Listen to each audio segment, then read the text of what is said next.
Hello नमस्कार दोस्तों, मैं हूं अभिषेक कुमार राजपूत और आप देख रहे हैं मेरा YouTube channel Rajput computer study.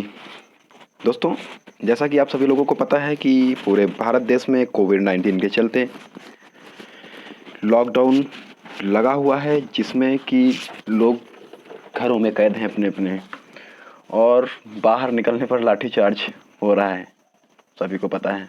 तो दोस्तों, मैं ऐसे में मैं आपके लिए एक ये वीडियो लेकर के आया हूँ कि आप अपना घर बैठे ऑनलाइन डिजिटल पास कैसे बनवा सकते हैं, कैसे बनवा सकते हैं, कैसे बना सकते हैं अपने मोबाइल से घर बैठे।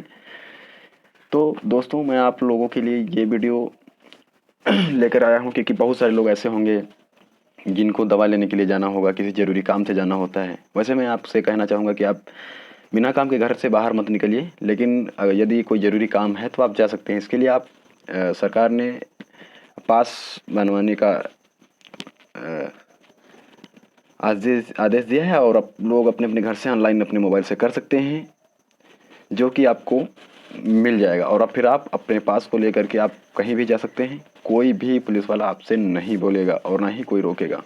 तो चलिए दोस्तों, आज के इस वीडियो को स्टार्ट करते हैं। और हाँ, आपको यदि यह वीडियो आपको पसंद आता है तो लाइक कीजिएगा और यदि आप मेरे चैनल पर नए हैं तो मेरे चैनल को सब्सक्राइब कर लीजिएगा और यदि चैनल को सब्सक्राइब कर लिया है तो इसके लिए बहुत बहुत धन्यवाद। और वीडियो पसंद नहीं आती है तो डिसलाइक कीजिएगा और हो सके तो शेयर भी कर देना। चलिए दोस्तों, आज का वीडियो स्टार्ट करते हैं। दोस्तों, सबसे पहले आपको जाना है आपके पास मोबाइल में कोई भी ब्राउज़र होगा, जैसे कि मैं गूगल में जाता हूँ और गूगल में यहाँ पर सर्च करता हूँ। मुझे गूगल में सर्च करना है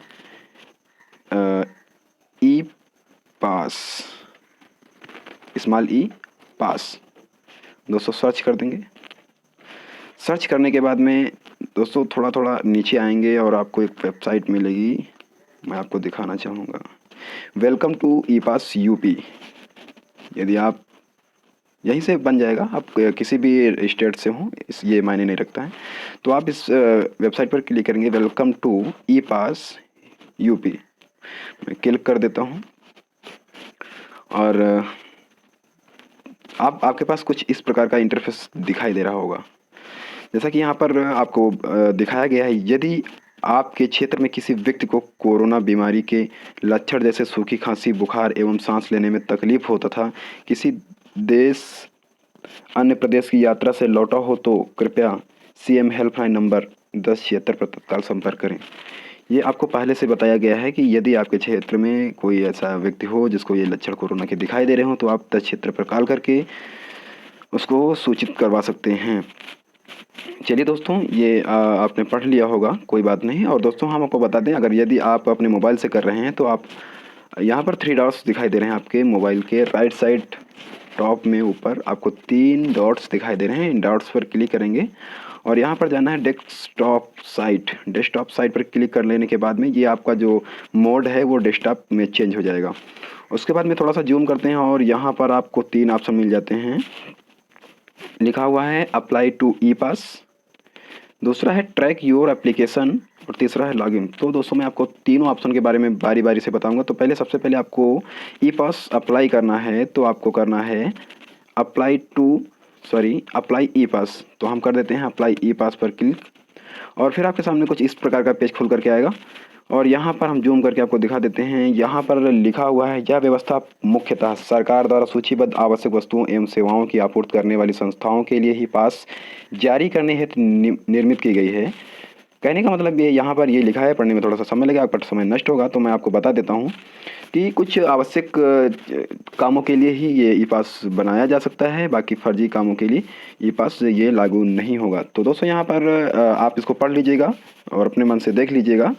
और फिर यहाँ पर करना क्या है आपको, यहाँ पर देखो सबसे पहले registration through one time password यानी कि ओटीपी के लिए कह रहा है। तो सबसे पहले यहाँ पर अपना मोबाइल नंबर लिखेंगे। तो दोस्तों चलिए, मैं अपना मोबाइल नंबर यहाँ पर डाल देता हूँ। दोस्तों, मैंने यहाँ पर अपना मोबाइल नंबर लिख दिया है और हम यहाँ पर नीचे दिए गए कैप्चा को भर लेंगे।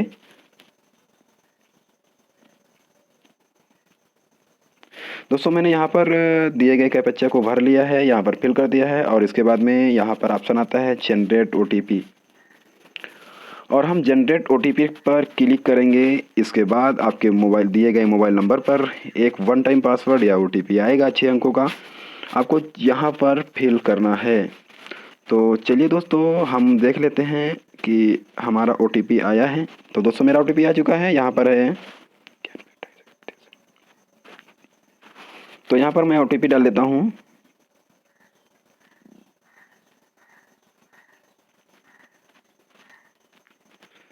दोस्तों एक बार मुझे फिर से जाना होगा मैसेज बॉक्स में।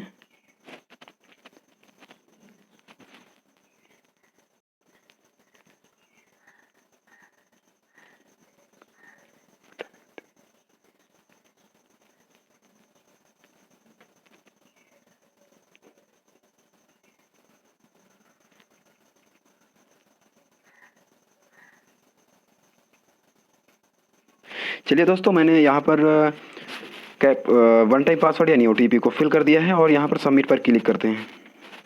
दोस्तों सबमिट पर क्लिक करने के बाद में आपको कुछ इस तरीके का पेज खुल करके आ जाएगा, जहाँ पर आपको बड़े ध्यान से देखना है। यहाँ पर लिखा है ई पास एप्लीकेशन फॉर्म केवल लॉकडाउन के की अवधि के लिए ही मान्य है। जब तक लॉकडाउन चलेगा तब तक के लिए ये मान्य होगा। तो दोस्तों जैसे कि आपको पता है कि लॉकडाउन बढ़ करके 17 तारीख तक हो गया है, तो आप यहाँ सिर्फ और सिर्फ 17 तारीख तक ही जो है ऑनलाइन कर सकते हैं। तो देखिए सबसे पहला जो ऑप्शन है वो यहाँ पर मांग रहा है mobile number for SMS 10 digit only example, यानी कि कहने का मतलब ये है कि इस तरीके से मोबाइल नंबर जो आपका है वो दिखाई दे रहा है। क्योंकि अभी ये क्यों है ये आपको मैं बाद में बताऊँगा। चलिए दूसरा ऑप्शन देख लेते हैं। यहाँ पर लिखा है application name maximum 100 characters 100 characters note patient name in case of self.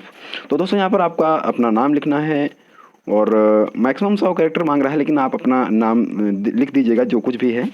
तो चलिए मैं यहाँ पर लिख देता हूँ।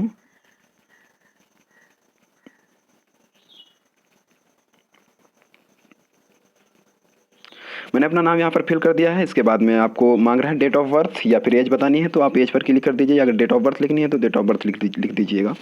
तो मैं यहाँ पर डेट ऑफ बर्थ लिख देता हूँ 20 लिख देता हूँ। और इसके बाद में आगे जो है आपका ये चौथा ऑप्शन जो है वो है जेंडर का। तो यहाँ पर आपको जेंडर मेल और फीमेल में से चूज करना है। तो आप अगर यदि मेल हैं तो मेल, नहीं तो फीमेल चूज कर लीजिएगा। इसके बाद में पांचवा ऑप्शन है complete address of public application maximum 50 character, यानी कि 150 वर्डों में आपका एड्रेस मांग रहा है। तो चलिए दोस्तों कोशिश करते हैं कि अपना एड्रेस इतना बड़ा लिखें कि मैक्सिमम 150 कैरेक्टर में हो जाए। तो दोस्तों यहाँ पर आपको एड्रेस ही लिखना है। तो वैसे मैं लिख देता हूँ इनायतपुर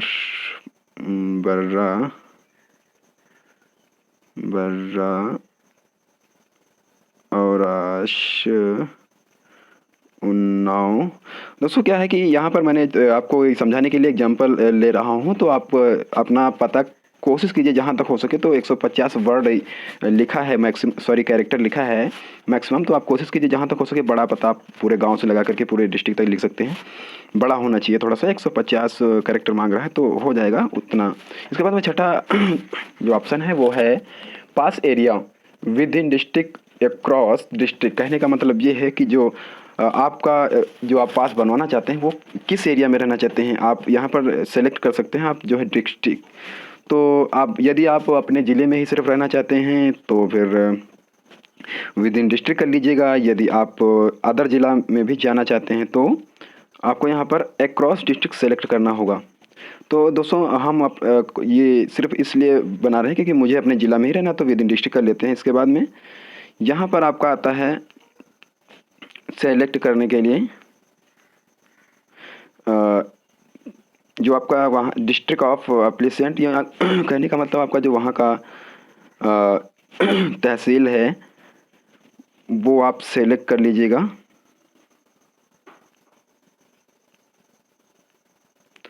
और दूसरी बात आपको ये मैं बता दूं कि आप यदि यहाँ पर करते हैं डिस्ट्रिक्ट में एक क्रॉस डिस्ट्रिक्ट, तो यहाँ पर पूछेगा कि आप और अदर दूसरी वाली डिस्ट्रिक्ट में कहाँ जाना चाहते हैं। तो मैं मान लेता हूँ जैसे कि आपको लखनऊ से उन्नाव या अदर डिस्ट्रिक्ट में जहाँ कहीं भी जाना है, तो मैं यहाँ पर लखनऊ कर देता हूँ।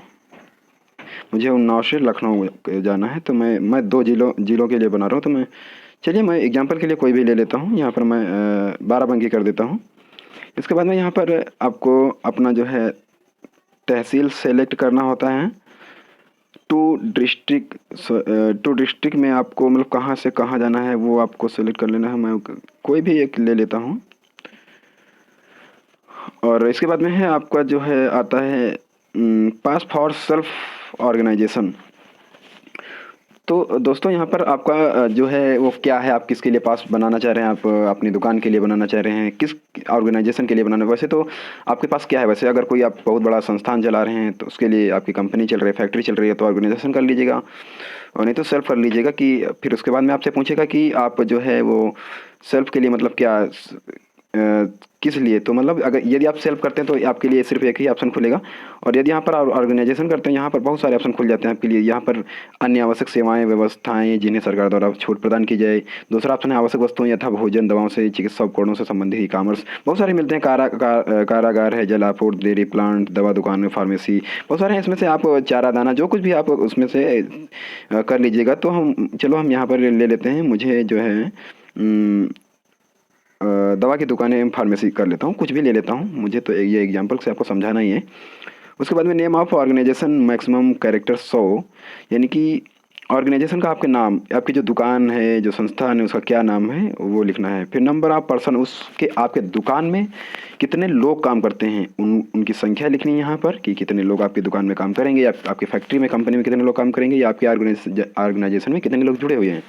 इसके बाद में service description, reason, purpose maximum 100 character. आप जो ये सर्विस लेना चाहते हैं, सरकार से ये पास बनवाना चाहते हैं, तो इसका रीजन, इसका पर्पज क्या है, किस उद्देश्य से आप लेना चाह रहे हैं, वो थोड़ा सा ज़्यादा नहीं 100 कैरेक्टर में आपको लिख करके बताना ही होगा। इसके बाद में place of visit, mention district, तहसील, etc, if travelling outside of present district maximum 50, यानी कि आपको कहाँ से कहाँ जाना है।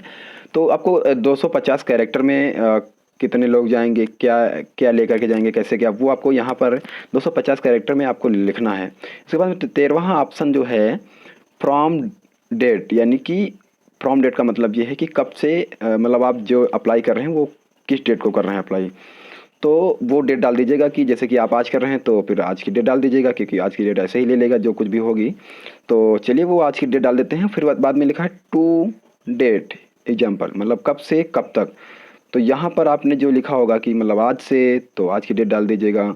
और उसके बाद में आपका आता है कि कब से कब तक, तो यहाँ पर दूसरी डेट डाल दीजिएगा कि कब तक चाहिए आपको। तो डेट अपना डाल दीजिएगा अपने हिसाब से कि आपको कब तक के लिए चाहिए। और इसके बाद में आता है from date should not be less than to date.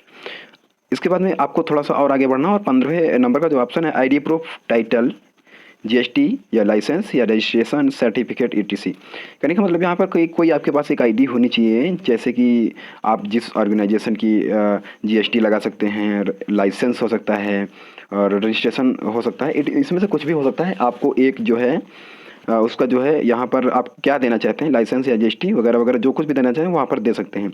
इसके बाद में 16 ऑप्शन जो है अपलोड आईडी प्रूफ, यानी कि जो कुछ भी आप देना चाह रहे हैं, लाइसेंस वगैरह वगैरह, उसको आप क्या है स्कैन करके आपको अपलोड करनी होगी। हाँ याद रखें, अपलोड जो करेंगे आप कागज़ को, वो मैक्सिमम 200 KB की होनी चाहिए, वो भी जेपीजी में होनी चाहिए। देखो बड़ा बड़ा यहाँ पर लिखा है कि maximum size 200 KB file, type JPG, JPEG, हाँ पीएनजी भी हो सकती है, और जीआईएफ भी हो सकती है, और जेपीईजी भी हो सकती है।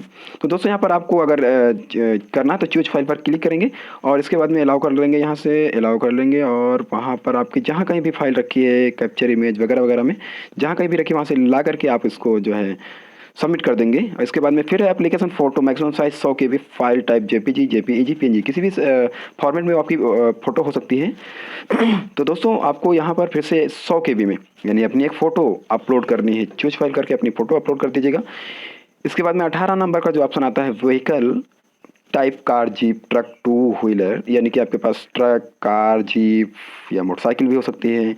तो दोस्तों बस उसका यहाँ पर नंबर आपको लिखना ही होगा, जो कुछ भी होगा। तो यहाँ पर आप उस गाड़ी का नंबर लिख दीजिएगा, और जब ये सारा सब कुछ फिल हो जाए एक बार आप चेक कर लीजिएगा कि कहीं कोई मिस्टेक तो नहीं है। इसके बाद में यहाँ पर सेलेक्ट करके we declare that above information is correct, if found false I will be लेवल फॉर प्लेसमेंट अंडर। तो यहाँ पर सबमिट पर क्लिक करेंगे। जैसे ही आप सबमिट पर क्लिक करते हैं तो चलिए दोस्तों मैं सबमिट पर क्लिक कर देता हूँ और आपको फिर से दिखाना चाहूँगा। तो सबमिट पर क्लिक करने के बाद में दोस्तों किस तरीके का इंटरफेस आता है, तो दोस्तों मैं आपको थोड़ा सा ले चलूँगा वहाँ पर।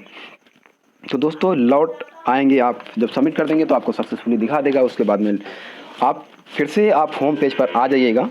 तो दोस्तों अब बात आती है कि आपका ये सक्सेसफुली रजिस्ट्रेशन तो हो गया, अब आपको ये मिलेगा कैसे। तो दोस्तों क्या है कि ये आपको आपके एसडीएम के यहाँ से इस पर सिग्नेचर करने के बाद में ये आप यहीं से डाउनलोड कर लेंगे। तो डाउनलोड करने का भी तरीका मैं इसी वीडियो में आपको बता दूंगा।